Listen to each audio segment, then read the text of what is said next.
Welcome back to this session of the Hindu newspaper analysis, in which we will discuss mainly four issues.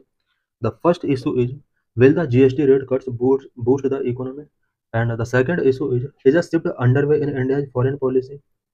The third issue is declining central allocation for Manrega affect rural women. Fourth issue is related to green hydrogen. So let's discuss all the issues in detail. How recent GST cut rates will impact economy?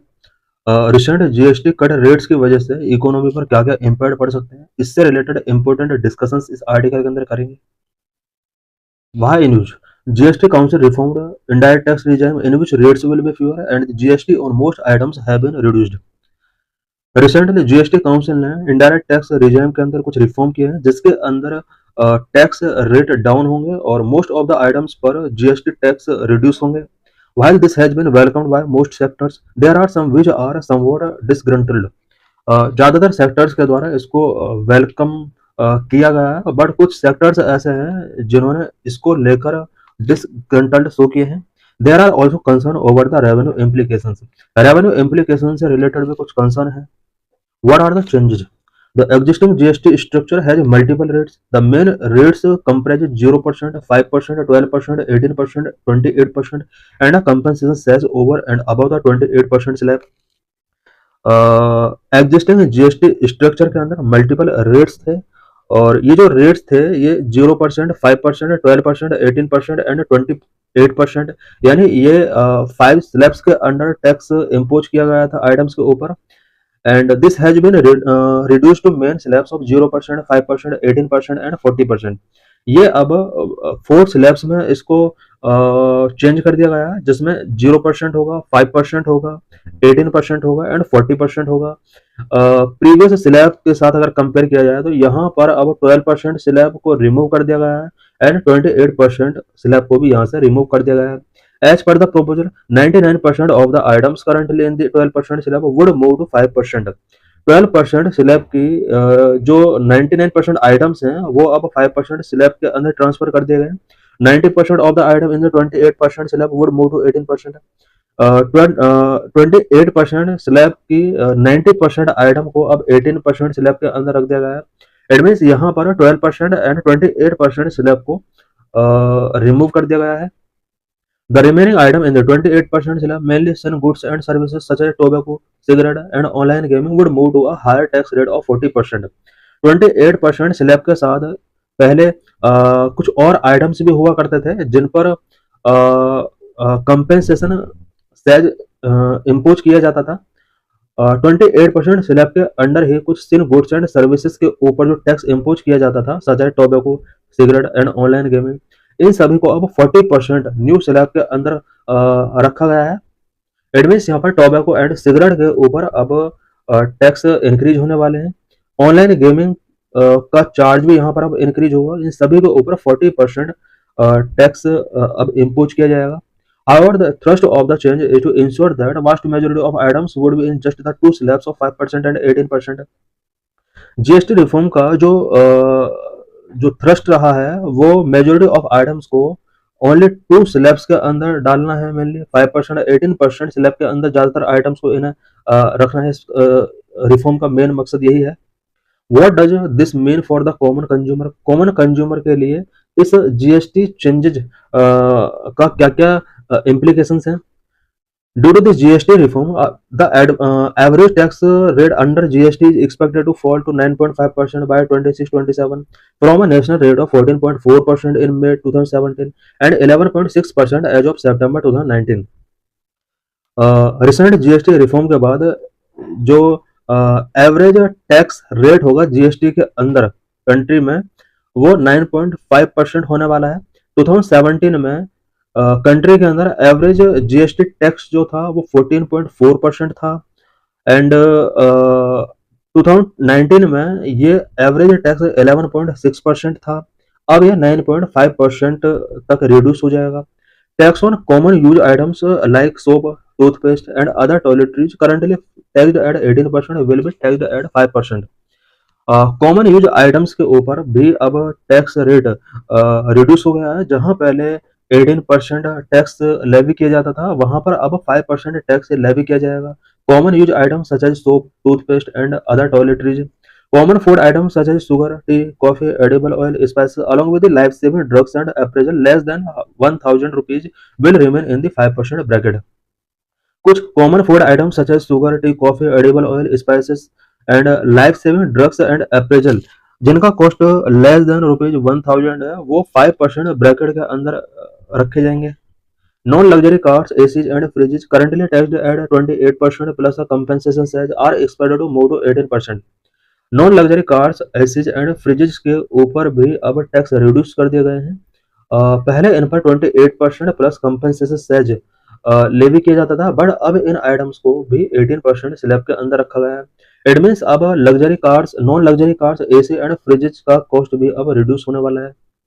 Which sector were happy with reform, इन reform की वजह से किन किन sector के अंदर changes होने वाले हैं, पॉजिटिव चेंजेज, या कौन कौन से सेक्टर हैं जो हैप्पी हैं इस मूव को लेकर। The health care sector, GST cut from 12% to 5% on a wide range of medical product would directly benefit patient.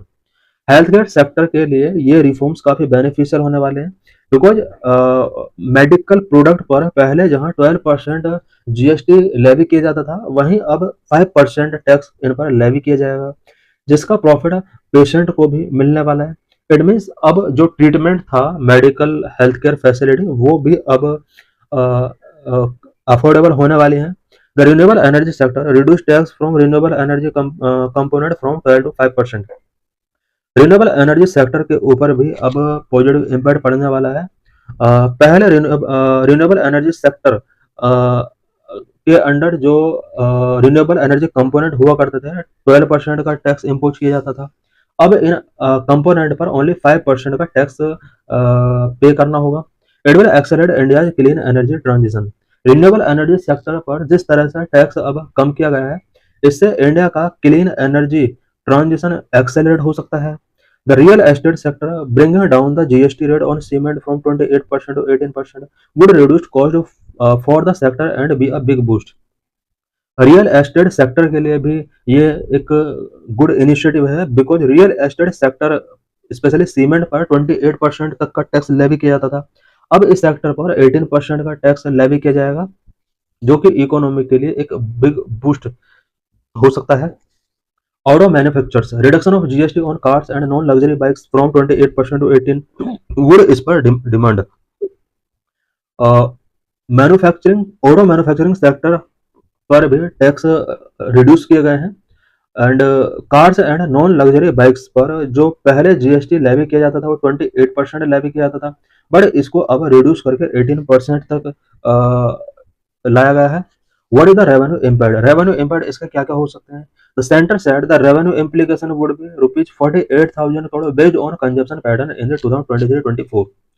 Central government का कहना है कि रेवेन्यू अबाउट 48,000 करोड़ तक का रेवेन्यू लॉस हो सकता है। The SBI research team estimate it to be a much smaller rupees 3,700 crore. SBI की रिसर्च टीम ने एस्टिमेट किया है कि इससे इंडिया का 3,700 करोड़ रुपीज का रेवेन्यू लॉस हो सकता है। Why were these changes necessary? ये changes क्यों किए गए हैं? First is that the legal period for the GST compensation surge will likely be coming to an end this calendar year. It can be levied up to March 31, 2026. GST reforms 2025 जो किए गए हैं, इसका जो पहला रीजन है वो ये है कि जीएसटी कंपेंसेशन सर्ज अब एंड होने वाला है। इसका जो लीगल पीरियड था वो 31 मार्च 2026 में एंड हो जाएगा। The other reason is that the government expects some sort of detrimental impact from the 50% tariff imposed by the US on imports for India. दूसरा जो बिग रीजन है वो ये है कि यूएस ने जिस तरह से इंडिया पर 50% टैरिफ इम्पोज किया है, उसके नेगेटिव इम्पैक्ट से बचने के लिए, इंडिया की इकोनॉमी को बचाने के लिए जीएसटी रेट्स कम किए गए हैं।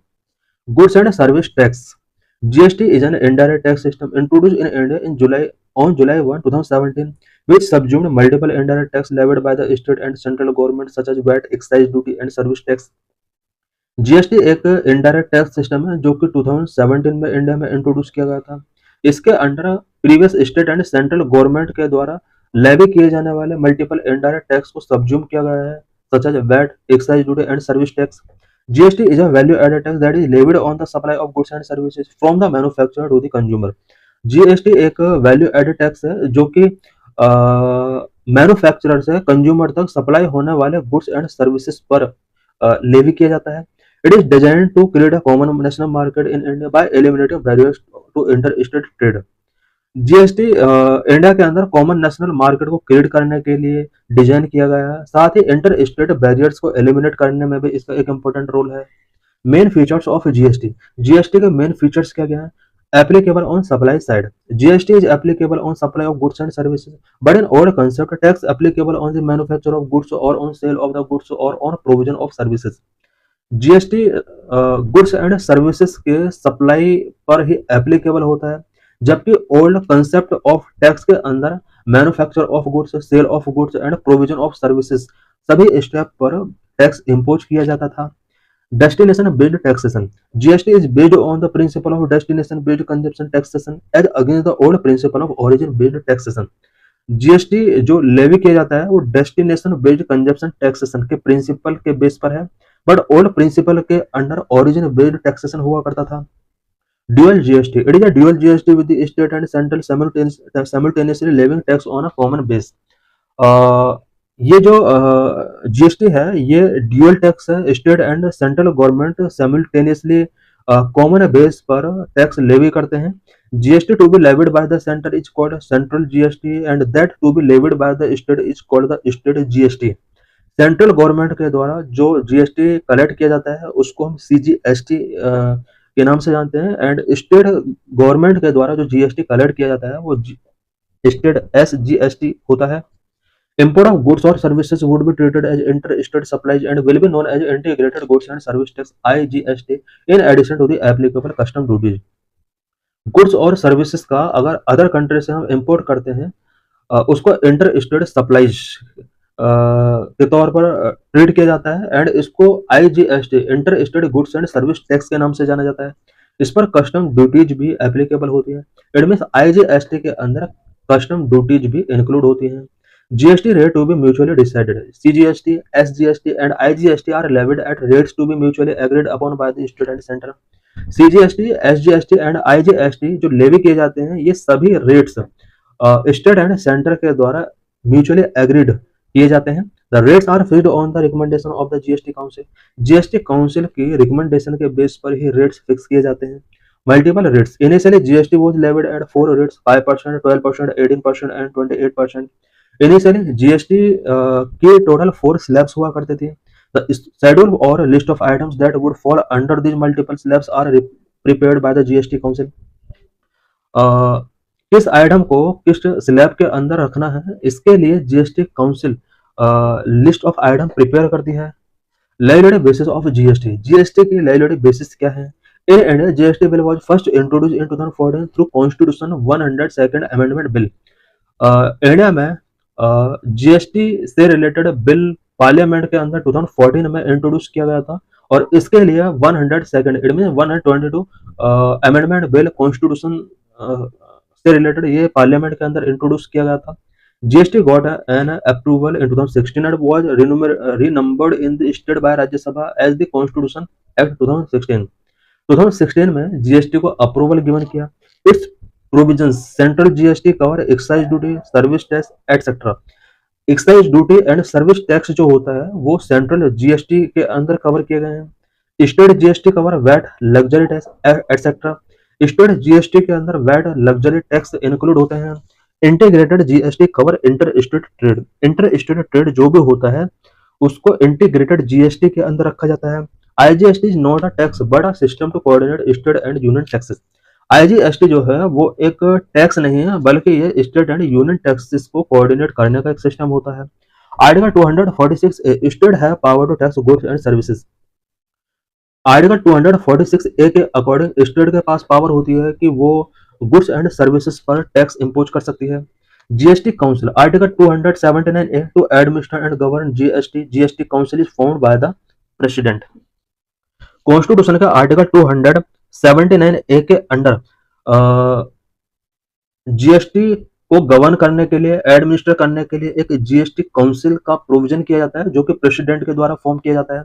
Chairman union finance minister of India इसके चेयरमैन होते हैं। Members ministers nominated by the state government. The council is levied in such a divided in such a way that the center will have one third, it means 33% voting power, and the state have two third 66%। Council को इस तरह से यहाँ पर divide किया गया है कि सेंटर की जो वोटिंग पावर है यहाँ पर 33% है एंड स्टेट्स की वोटिंग पावर 66% है। The decisions are taken by 3/4, it mean 75 majority के हिसाब से यहाँ पर। Key achievement of GST, rise number of GST tax payers. GST tax payers का नंबर इंक्रीज हुआ है, grow from 1.05 crore to 1.46 crore. GST tax payer का नंबर 2018 में जहां 1.05 करोड़ हुआ करता था, वह 2024 में 1.46 करोड़ इनका नंबर इंक्रीज हुआ है। Eliminated the cascading effect of taxes, GST reduced compliance burden for small tax payers. Small tax payers पर जो कंप्लायंस बर्डन था जीएसटी ने उसको रिड्यूस किया है। Increase inter state and inter state transactions by electronic way, इसकी वजह से inter state and inter state transactions जो पहले पेपर के थ्रू हुआ करते थे अब इन्हें इलेक्ट्रॉनिक वे में कन्वर्ट कर दिया गया है। की challenges concern and potential solutions, GST के बिफोर क्या क्या की चैलेंजेस हैं और उनके पोटेंशियल सॉल्यूशंस क्या क्या हैं। Challenges concern, multiple tax slab and various product are still outside purview of GST. Multiple tax slabs ये भी एक बड़ा कंसर्न है एंड वेरियस प्रोडक्ट्स ऐसे हैं जो अभी भी आउटसाइड ऑफ जीएसटी हैं, such as liquor. Taxation power of state has reduced, state की जो टैक्सेशन पावर हुआ करते थे पहले उसको रिड्यूस किया गया है जीएसटी के through. Shortfall in revenue collection of state is not compensated timely, GST collection के अंदर जो स्टेट का शॉर्टफॉल हुआ है वो टाइमली कंपेंसेट नहीं किया जाता है स्टेट के लिए। Potential solutions, need to rationalise tax structure reducing the number of tax slab, tax structure को रैशनलाइज करने की जरूरत है और टैक्स स्लैब के नंबर को रिड्यूस करने की जरूरत है जो अब हो चुका है। Revenue loss of state should be compensated on time, state को जो रेवेन्यू लॉस हुआ है उसको टाइमली कंपेंसेट करना होगा। Early operationalise all the benches of the GST appellate tribunal, GST appellate tribunal के ऑल बेंचेज को अर्ली ऑपरेशनलाइज करना होगा। This is PYQ related to this article. Consider the following items: cereal grains herd, chicken egg powder, fish processed and canned, newspaper containing advertising material. Which of the above items are exempted under GST goods and service tax? The correct answer is C, 1, 2 and 4.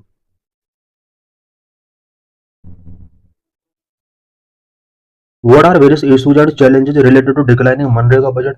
Last कुछ years में MNREGA budget काफी decline हुआ है, इससे related various issues and challenges क्या क्या है? There is a direct correlation between declining central allocation for the Mahatma Gandhi National Rural Employment Guarantee Scheme (MNREGA) and the reduced income of rural women. Last कुछ years में मनरेगा का budget काफी decline हुआ है जिसकी वजह से रूरल वुमेन का इनकम रिड्यूस हुआ है। Women constitute more than 50% of the workforce for MNREGA project, MNREGA project के अंदर 50% वर्कफोर्स वुमेन है। In the financial year 2025-26, the government has allocated rupees 86,000 crore for the MNREGA.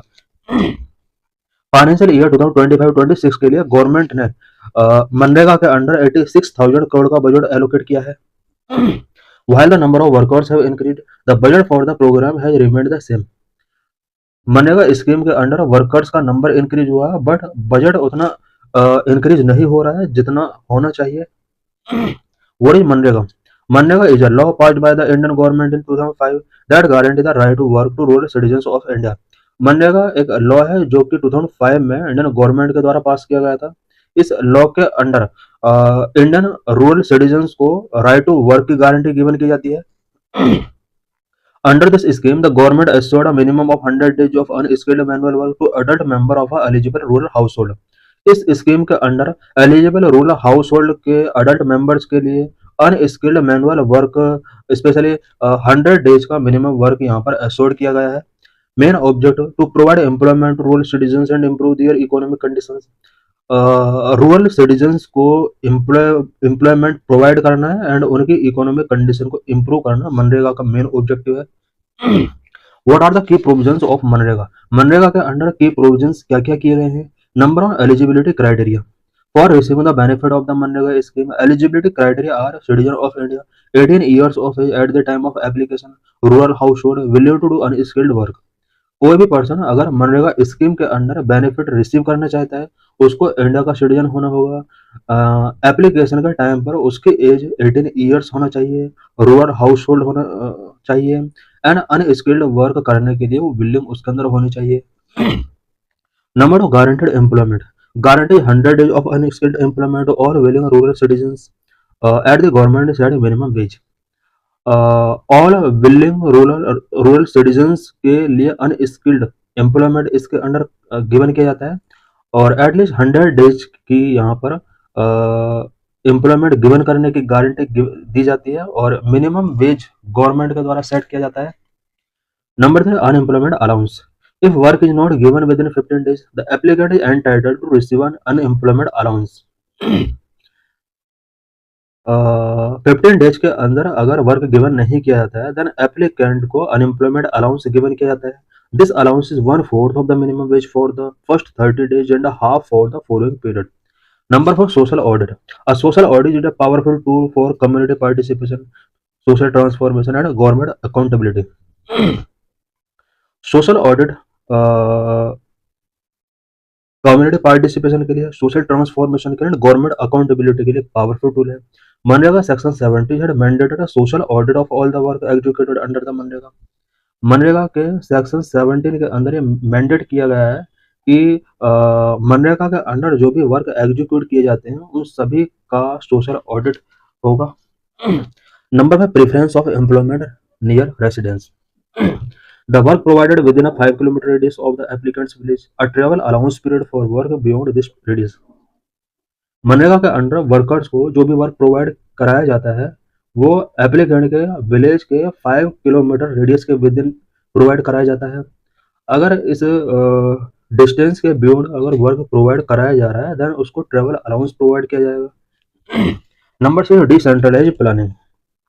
Panchayat raj institution take the lead role in planning, implementing and monitoring the allocated and executed work.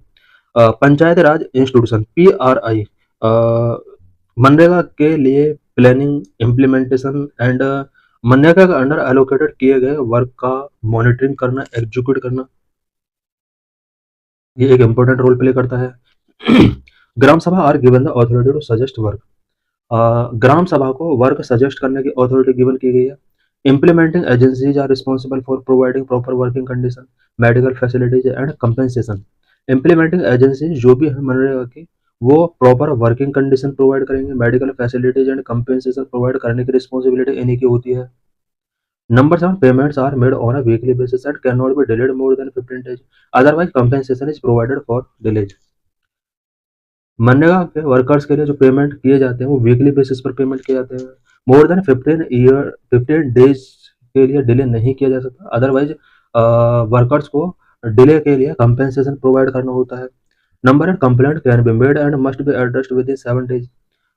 Complaint जो की जाती है 7 days के अंदर उनको address करना होगा। How has MNREGA evolve over time. MNREGA evolve कैसे हुआ? Since 2005 MNREGA has evolve into a powerful instrument for rural development and social protection in India. 2005 के बाद मनरेगा एक पावरफुल इंस्ट्रूमेंट के तौर पर इवॉल्व हुआ, specially rural development and social protection के रिस्पेक्ट में मनरेगा एक पावरफुल इंस्ट्रूमेंट के तौर पर इवॉल्व हुआ है। Data show that on any given day some 15 million people work under the program at 1.4 million days।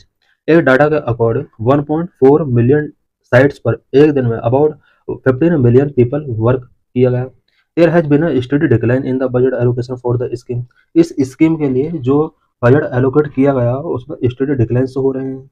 Government cut the spending to ₹98,468 crore for the year 2021, ₹89,400 crore in 2022-23, ₹60,000 crore for 2023-24. In more than 15 years of its implementation, Manrega has generated more than 31 billion percentage of employment, and the government has spent over ₹6.4 lakh crore on this demand-driven program। MNREGA का जो budget है वो year by year cut हुआ है। 2021-22 में 98,468,000 करोड़ का budget यहाँ पर एलोकेट किया गया था। इसके नेक्स्ट ईयर इसमें 10,000 का रिडक्शन होता है, एंड उसके नेक्स्ट ईयर अबाउट 30,000 रुपीज़ का बजट इसमें डिक्लाइन होता है। अभी तक मनरेगा प्रोग्राम पर अबाउट 6.4 लाख करोड़ का स्पेंड गवर्नमेंट कर चुकी है। This scheme has introduce several technological tools to make the implementation more transparent and efficient such as online registration, electronic fund transfer and geo tagging through mobile app. इस scheme के under several technological tools include किए गए हैं so that MNREGA के implementation को more transparent, more efficient बनाया जा सके। कौन कौन से टेक्नोलॉजिकल टूल्स इसके अंदर ऐड किए गए हैं? Number one, online registration. Registration process अब ऑनलाइन कर दिया गया है। इलेक्ट्रॉनिक फंड ट्रांसफर वर्कर्स के लिए इलेक्ट्रॉनिक वे में किए जाते हैं। Geo tagging through mobile app के थ्रू इसमें जियो टैगिंग किया जाता है। The national mobile monitoring software app was made mandatory in January 2023। It demands online attendance from employees twice a day. MNREGA scheme के under NMMS national mobile monitoring software app mandatory किया गया है 1 जनवरी 2023 से। और इस ऐप के थ्रू मनरेगा एम्प्लॉयज को day में ट्वाइस यानी 2 time attendance, online attendance given करनी होती है। To achieve better convergence of resource and efforts, scheme has been integrated with other programs such as National Rural Livelihood Mission, the प्रधानमंत्री Awas Yojana and स्वच्छ भारत अभियान। Resource के better convergence के लिए इस स्कीम को अदर प्रोग्राम के साथ भी इंटीग्रेट किया गया है, सच है नेशनल रूरल लाइवलीहुड मिशन के साथ इसको इंटीग्रेट किया गया है, प्रधानमंत्री आवास योजना के साथ इसको इंटीग्रेट किया गया है, स्वच्छ भारत अभियान के साथ इसको इंटीग्रेट किया गया है। What is the significance of MNREGA? MNREGA का क्या सिग्निफिकेंस है? Number one, MNREGA programme aims to provide paid employment opportunity for the people in rural areas. Rural areas के पीपल के लिए पेड एम्प्लॉयमेंट अपॉर्चुनिटीज इसके थ्रू प्रोवाइड कराई जाती है। Number two, infrastructure. MNREGA has helped to improve the infrastructure to accessibility of basic services in rural areas such as water, sanitation and housing। Rural areas में basic services की accessibility के infrastructure को improve करने में मनरेगा ने एक इम्पोर्टेंट रोल प्ले किया है। Basic services such as water, sanitation and housing से related. Number three, help to improve natural resource base of the rural poor which has had a positive impact on the environment. MNREGA ने rural poor के लिए natural resource base को improve किया है जिसका environment पर positive impact पड़ने वाला है। Number four, compensating income loss in state Bihar, Karnataka, Maharashtra and MP। MNREGA help in compensating 20 to 80% of income loss incurred because of the COVID-19 induced lockdown. Number five, preventing migration to urban areas. MNREGA decrease migration from rural areas to urban areas by utilising the labour in rural areas. MNREGA scheme ने rural area से urban areas की तरफ होने वाले migration को reduce किया है because labour का यूज अब रूरल एरियाज में यूटिलाइज किया जा रहा है मनरेगा स्कीम के through. Number six, livelihood. It improve the livelihood of the rural poor and create durable assets such as walls, ponds, roads and canals. MNREGA ने रूरल पुअर पीपल के livelihood को improve किया है। इसके through durable assets such as wells, ponds, roads and canals establish की जाती हैं। Number seven, right-based approach. Unlike previous employment guarantee schemes, Manrega aims to combat chronic poverty through a right-based approach, giving citizens a legal right to work. Previous employment guarantee scheme से different MNREGA scheme ने chronic poverty से combat किया है और मनरेगा के under एक right based approach follow किया जाता है और इसके under legal right to work citizens को गिवन किया जाता है। What are issues and challenges pertaining to the implementation of MNREGA? MNREGA scheme से रिलेटेड क्या क्या इशूज हैं, क्या क्या चैलेंजेस हैं? Number one, corruption. There have been some instances of corruption particular in the form of embezzlement of funds and manipulation of record. MNREGA scheme के under कुछ corruption हुए हैं, पर्टिकुलरली एम्बेजलमेंट ऑफ फंड से related हैं and record के manipulation से related है। For example, an IAS officer in Jharkhand was accused for corruption in MNREGA. Number two, limited job opportunity. MNREGA provide only 100 days of employment per person per year, which may not be enough to meet the needs of all rural citizens। MNREGA के under पर person per year about 100 days का employment provide कराया जाता है जो कि all rural citizens के needs को मीट करने के लिए एनफ नहीं है।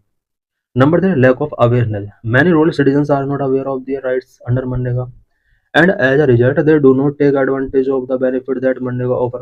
बहुत सारे सिटीजन हैं जो मनरेगा के अंडर मिले हुए राइट्स को लेकर अवेयर नहीं है। एंड मनरेगा कौन कौन से बेनिफिट ऑफर करता है इससे रिलेटेड उन्हें अवेयरनेस उनके अंदर नहीं है। Number of bureaucratic delay and efficiency making it difficult for citizen to access benefit in a timely manner. कुछ ब्यूरोक्रेटिक डिलेज एंड एफिशिएंसीज की वजह से टाइमली मैनर में बेनिफिट्स मनरेगा के प्रोवाइड नहीं कराए जा रहे हैं। Number of quality of work many critics argue that the quality of work carried out under MNREGA is not productive and is not align to the local needs and priorities. Many critics का argument होता है कि मनरेगा के under जो भी work conduct किए जाते हैं वो प्रोडक्टिव वर्क नहीं है and local needs and priorities के साथ वो अलाइन नहीं है। Number 6 limited financial inclusion limited financial inclusion in the states such as Bihar is also a challenge for the proper implementation of MNREGA. MNREGA के प्रॉपर इम्प्लीमेंटेशन के before काफ़ी challenges हैं।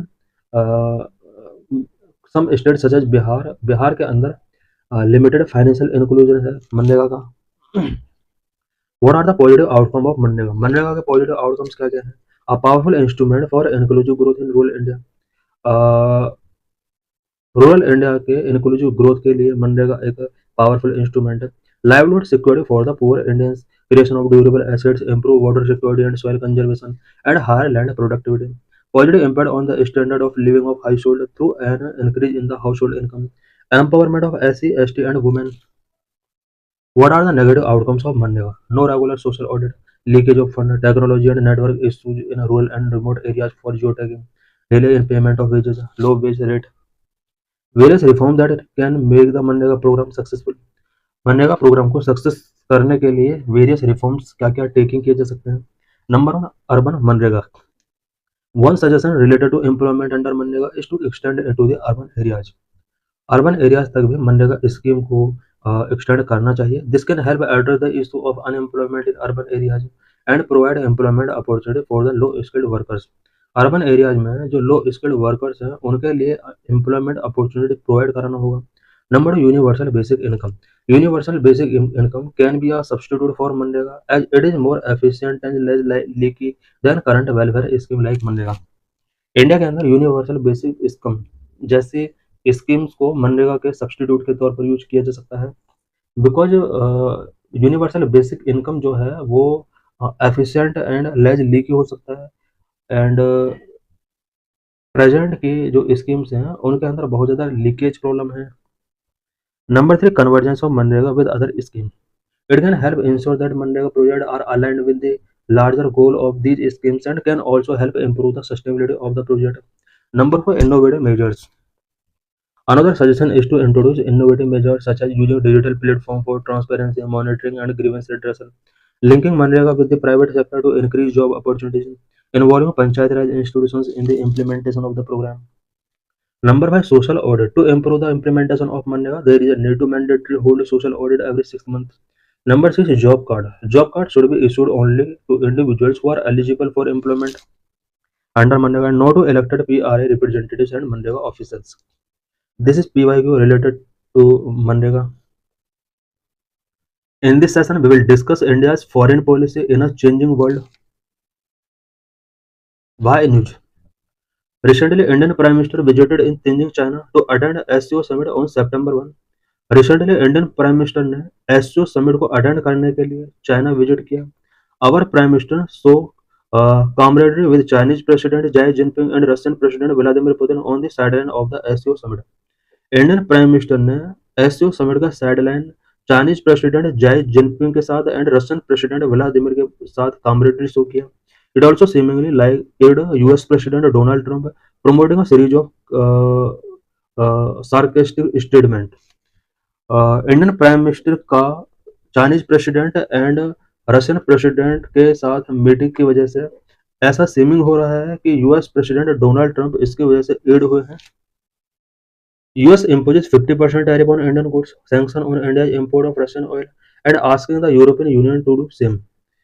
US ने इंडियन आइटम्स पर 50% टैरिफ इम्पोज किए हुए हैं। Russian oil के इंपोर्ट पर इंडिया के ऊपर को सैंक्शंस इम्पोज किए हुए हैं।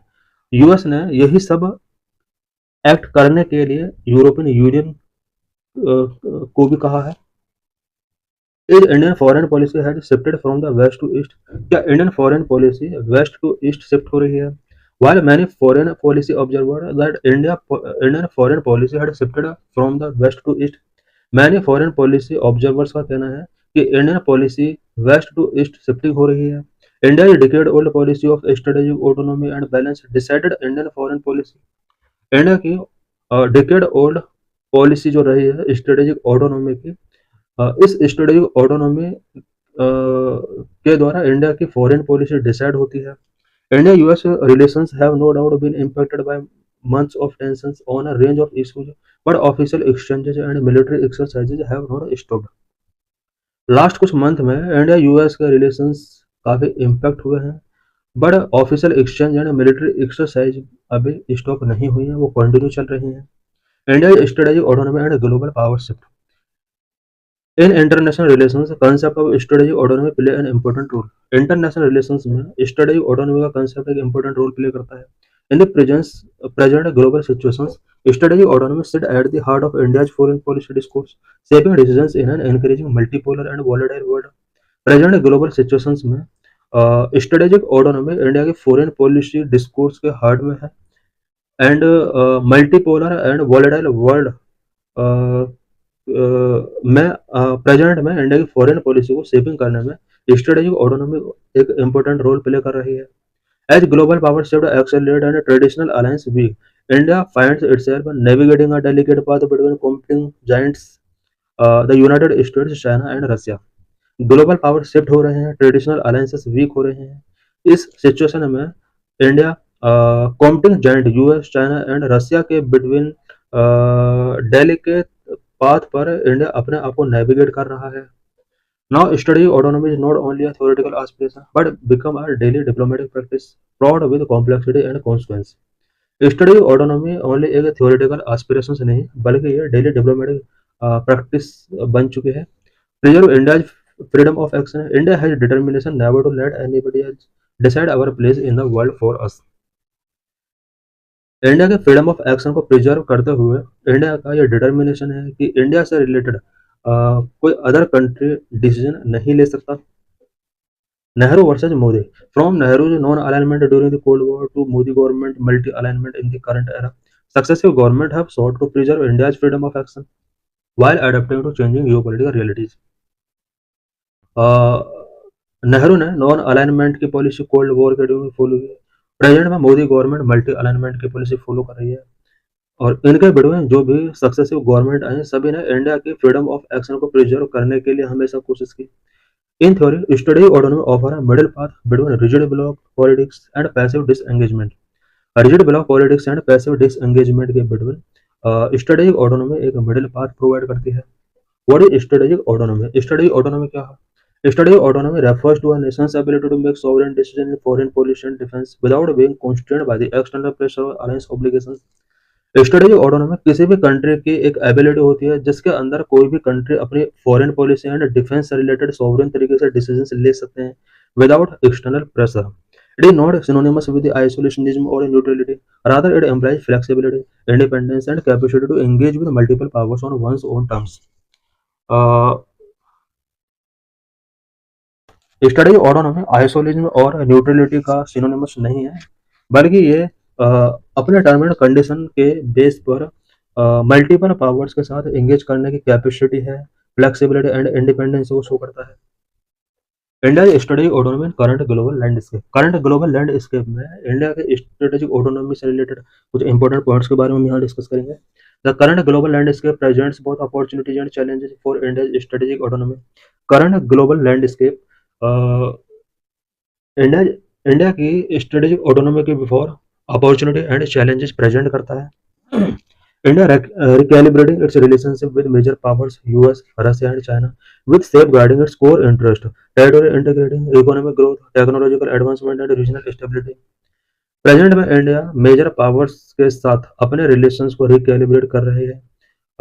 मेजर पावर्स जैसे यूएस, रशिया एंड चाइना, इन सभी के साथ अपने रिलेशंस को इंडिया रिकैलिब्रेट कर रहा है।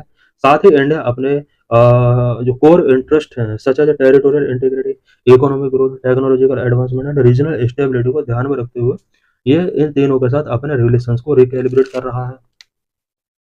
India US relations, matured relationship. India's relationship with the United States has deepened dramatically over the past 2 decades, from defense cooperation and intelligence sharing to joint military exercise and technology transfer. The strategic partnership has matured. Last 2 decade में India और US के relations dramatically तरीके से deepen हुए हैं, from defence cooperation and intelligence sharing to joint military exercise and technological transfer. इन सभी relationship ने इंडिया और यूएस के बिटवीन पार्टनरशिप को मैच्योर किया है। मल्टीलैटरल प्लेटफॉर्म सीमेंटेड टाइज, कुछ मल्टीलैटरल प्लेटफॉर्म है जिन्होंने इंडिया और यूएस के बिटवीन टाइज को सीमेंटेड किया है, स्ट्रॉन्ग किया है। Multilateral platform such as Quad, Indo Pacific dialogue, the insipid IDU, India Middle East Europe economic corridor, share concern over China's rise have further cemented ties. Changes in relationship. The Trump administration's erratic trade policies, followed by strict tariff and sanctions, have strained economic ties. Trump administration के जो भी erratic trade policies रही हैं and India के against जो भी strict tariff impose किए हैं, इन सभी ने दोनों कंट्रीज के बिटवीन इकोनॉमिक टाइज को काफी स्ट्रेंड किया है। Washington's pressure on India to reduce its energy and defense import from India and to align more closely with Western positions has tested New Delhi's resolve. US ने present में India को pressure किया है कि वो रसिया से energy and defence import reduce करे, but India ने अपने जो नेशनल इंटरेस्ट है उस पर फोकस किया है। India's response has been measured. It continued to engage with the US, insist on the primacy of national interest over ideological alignment.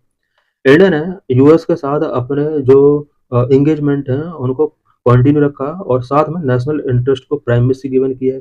This is strategic autonomy in action, not anti Americanism but a refusal to be subsumed by the American priorities. ये India की strategic autonomy है कि India anti Americanism नहीं हुआ है, बल्कि वो American priorities को सबज्यूम नहीं करना चाहता। India China relations. China present a more complex challenge. The border clashes with India of 2020 distorted relations and tensions remain high despite the diplomatic initiatives. China ने मोर कॉम्प्लेक्स चैलेंजेस क्रिएट किए हैं। 2020 में India के साथ China के clashes हुए, जिसकी वजह से दोनों कंट्रीज के बिटवीन रिलेशंस डिस्टॉर्टेड हुए एंड डिप्लोमेटिक इनिशिएटिव्स टेकिंग करने के बाद भी दोनों कंट्रीज के बिटवीन टेंशंस काफी हाई हैं। China's actions save the strategic environment, yet China is also one of the India's largest trading partner, a key player in the regional institutions, and a competitor whose actions save the strategic environment. China India का largest trading partners में से है, regional institutions में की player का तौर पर अपना रोल प्ले करता है, इंडिया का कॉम्पिटिटिव है और चाइना के एवरी एक्शन का स्ट्रेटेजिक एनवायरनमेंट पर काफ़ी इम्पैक्ट पड़ता है। India's approach to China includes cautious engagement and firm deterrence. India का चाइना को लेकर जो अप्रोच है वो cautious engagement and firm deterrence उसके अंदर इंक्लूड है। It's strengthen border infrastructure, defence ties with Indo Pacific partners and invest in indigenous defence capabilities. India अपने बॉर्डर इंफ्रास्ट्रक्चर को स्ट्रेंथन कर रहा है, इंडो पैसिफिक कंट्रीज के साथ या पार्टनर्स के साथ अपने टाइज को डीपन कर रहा है एंड डिफेंस कैपेबिलिटी को इंडिजिनस डिफेंस कैपेबिलिटीज में इन्वेस्टमेंट को इंडिया ने एनहांस किया है। At the same time it participate in multilateral forums such as BRICS and SCO, where China play a leading role, a difficult but necessary balancing act. India साथ ही कुछ multilateral forums को participate कर रहा है such as BRICS and SCO.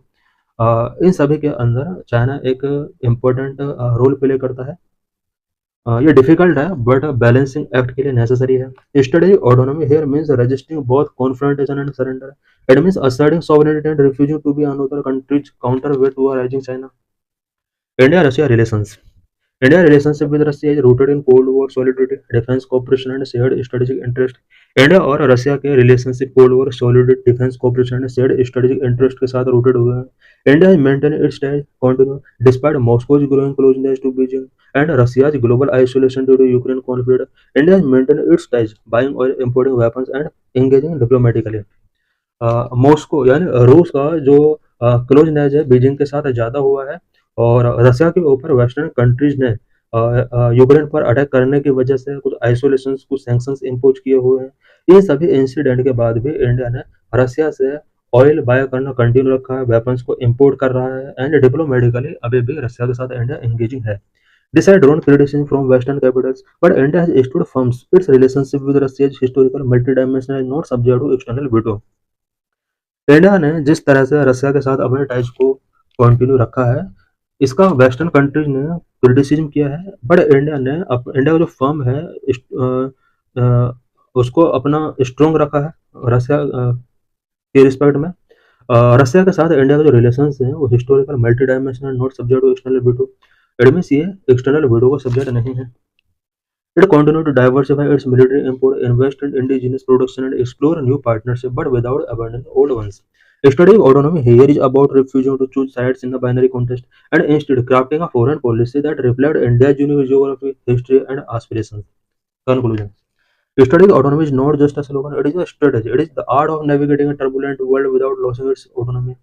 Study autonomy एक just एक slogan नहीं है, यह एक स्ट्रेटजी है और टर्बुलेंट वर्ल्ड में किस तरह से without losing its autonomy navigate करना है, इससे रिलेटेड ये एक आर्ट है। As the global order shift, India must continue steadily hard work to engaging with the US without becoming a vassal, deterring China without provoking war and partnering with Russia without in hurting its isolation. जिस तरह से global order shift हो रहे हैं, India को steadily hard work करना होगा mainly तीन पर्पज के लिए, सच है इंडिया को यूएस के साथ कंटिन्यू एंगेज करना होगा, चाइना को डेटर करना होगा विदाउट प्रोवोकिंग वॉर, रशिया के साथ पार्टनरशिप को हमें स्ट्रॉन्ग करना होगा। It must invest in capabilities, cultivate partnership, and assert its interest with clarity and confidence. India को अपने कैपेबिलिटीज पर इन्वेस्टमेंट को इंक्रीज करना होगा, पार्टनरशिप को कल्टीवेट करना होगा एंड अपने इंटरेस्ट को क्लैरिटी एंड कॉन्फिडेंस के साथ असर्ट करना होगा।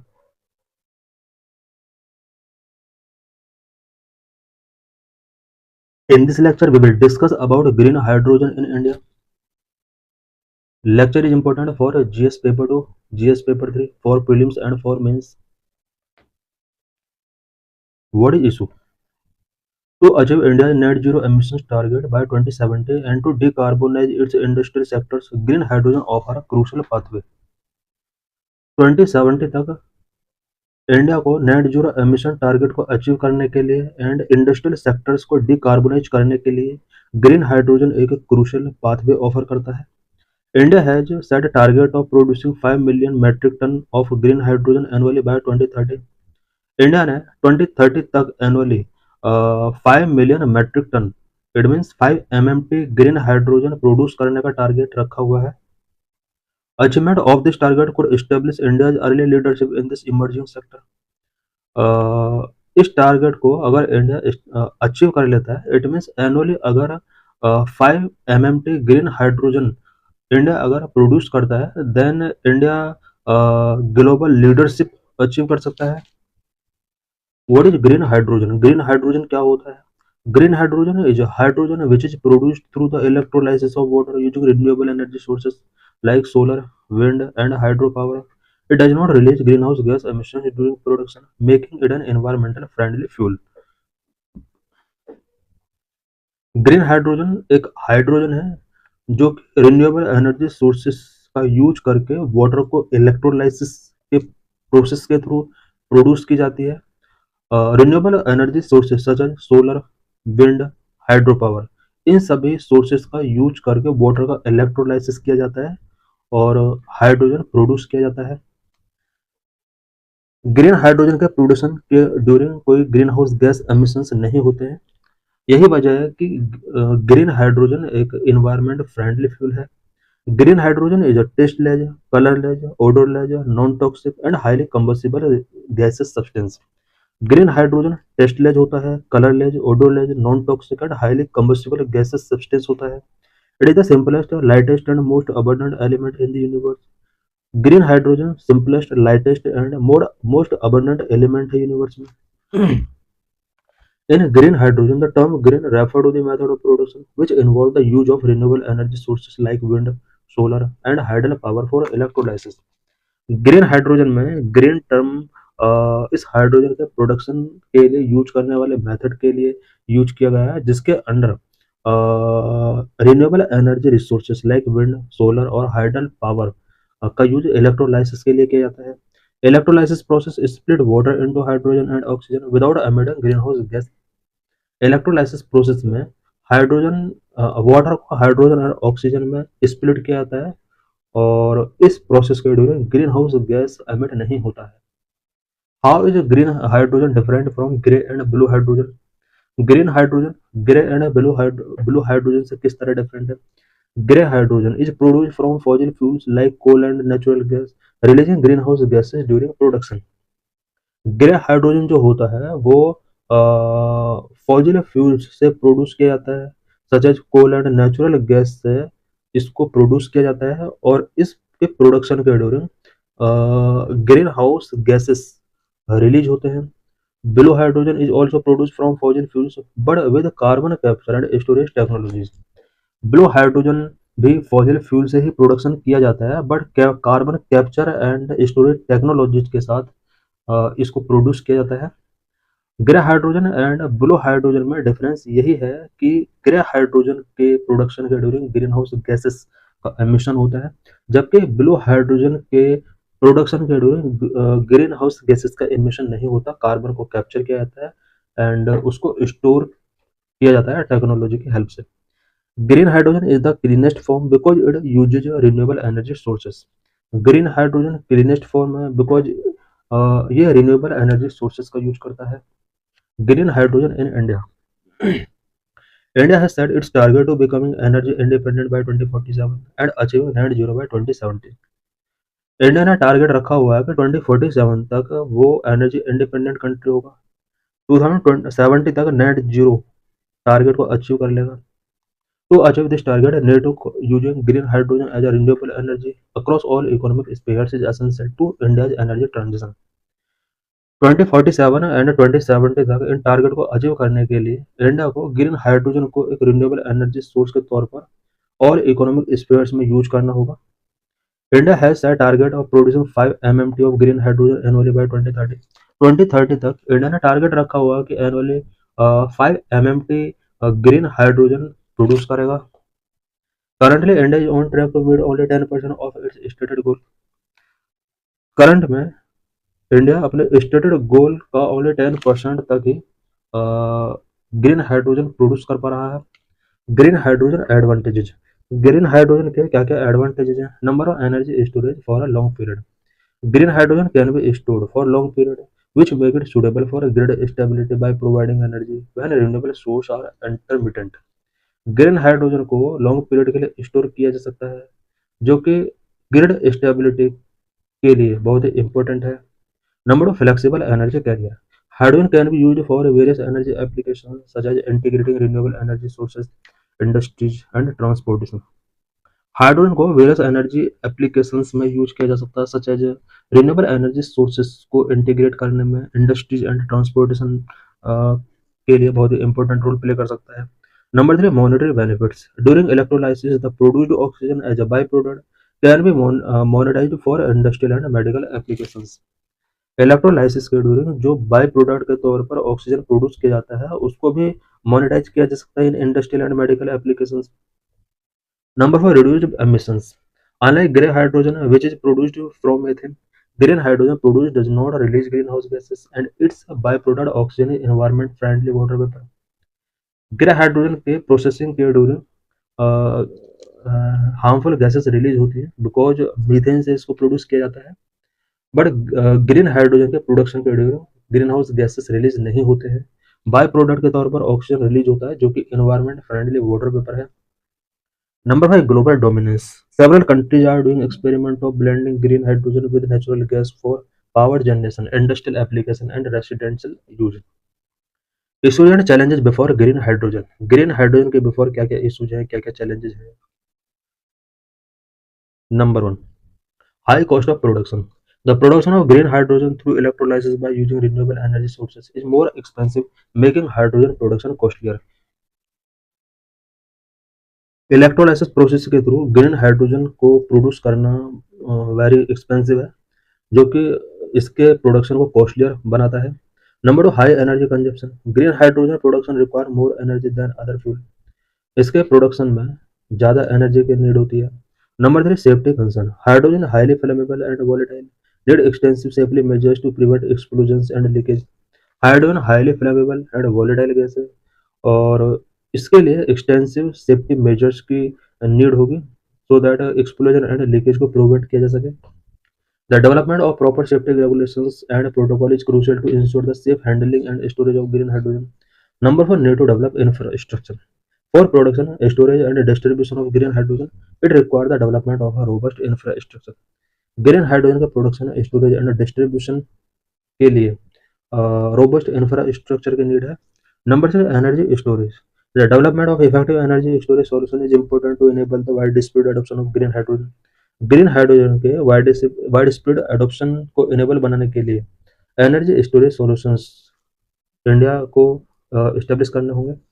Energy storage solutions like batteries and hydrogen storage can store excess energy and provide the constant supply of green hydrogen. Number 7, dependency on renewable energy sources. Green hydrogen production is dependent on renewable energy sources like solar, wind, and hydropower. Green hydrogen का production renewable energy sources such as solar, wind and hydro power पर ही depend है. These sources are intermittent and their output can fluctuate over time. Number 8, public acceptance. The public acceptance of green hydrogen is necessary to its adoption. The public must be educated about important benefit of green hydrogen and its role in mitigating climate change. What are India's initiatives to promote green hydrogen? Green hydrogen को promote करने के लिए India की तरफ से क्या क्या initiatives take किए गए हैं? India has launched several initiatives and policies to promote the production, utilization and export of green hydrogen. Green hydrogen के प्रोडक्शन को, यूटिलाइजेशन एंड एक्सपोर्ट को प्रमोट करने के लिए इंडियन गवर्नमेंट के द्वारा various initiatives, various policies launch की गई हैं. Number 1, national hydrogen mission. National hydrogen mission was announced in the Union Budget 2021-22, which aims to make India global hub for green hydrogen. 2021-22 में union budget के अंदर national hydrogen mission launch किया गया था, जो कि इंडिया को ग्रीन हाइड्रोजन के रिस्पेक्ट में ग्लोबल हब बनाने के लिए मेन एम रखता है. This mission will facilitate demand creation, research and development, pilot project, skill development, standard and regulation and policy framework for green hydrogen. ये जो मिशन है, ये ग्रीन हाइड्रोजन के लिए डिमांड क्रिएशन करने के लिए research and development, pilot project, skill development, standard and regulation and policy framework establish करने के लिए रिस्पॉन्सिबल होगा. Number of green hydrogen consumption obligations. The Ministry of New and Renewable Energy has introduced green hydrogen consumption obligations for petroleum refining and fertilizer industry. It is just like the renewable purchase obligations for electricity distribution companies. These obligations will require these industries to consume a certain percentage of green hydrogen in their overall hydrogen consumption. Number 3, green hydrogen hubs. The MNRA has identified regions that can facilitate large-scale production of green hydrogen and develop them as a green hydrogen hub. MNRA ने India के अंदर कुछ regions को identify किया है जहां पर green hydrogen के प्रोडक्शन एंड डेवलपमेंट को फैसिलिटेट किया जा सकता है. Green hydrogen applications. Number one, wide range of application. Green hydrogen has a wide range of application in various sectors, making it a versatile and valuable resource in the transition toward a carbon neutral and sustainable future. Number two, transportation. Green hydrogen can fuel cell electric vehicles, which can offer long driving range and faster refueling times compared to battery electric vehicles. It can also power ships, trains, and aeroplanes, which is a cleaner alternative to traditional fossil fuels. Number three, energy storage and grid integration. Green hydrogen can also store excess renewable energy from intermittent sources like solar and wind. It can be converted back into the electricity when needed, which help to balance the energy grid and ensure energy security. Number four, industrial applications. In the steel industry, green hydrogen can replace coal-based process, help in reducing emissions. It can also replace fossil fuels used in a production of ammonia. Number five, residential and commercial applications. Green hydrogen can generate electricity for building through fuel cells and can be used for cooking and heating, which lead to replacing natural gas and other fossil fuels. Green hydrogen building के अंदर electricity generate करने के लिए किया जा सकता है and fuel cells में इसको कलेक्ट किया जा सकता है. उसके बाद इसको कुकिंग एंड हीटिंग पर्पज के लिए यूज किया जा सकता है. Number six, hydrogen blending. Green hydrogen can be blended with natural gas and reducing the carbon footprints of natural gas consumption. Green hydrogen को नेचुरल गैस के साथ ब्लेंड किया जा सकता है, जिसकी वजह से कार्बन फुटप्रिंट्स को रिड्यूस किया जा सकता है. Number 7, hydrogen trade. Countries with sufficient renewable energy sources can produce green hydrogen for export. They can create a new economic opportunity and strengthen global energy security. Countries जहाँ पर sufficient renewable energy sources हैं वो countries green hydrogen को export purpose के लिए produce कर सकते हैं. This is P Y Q related to this article.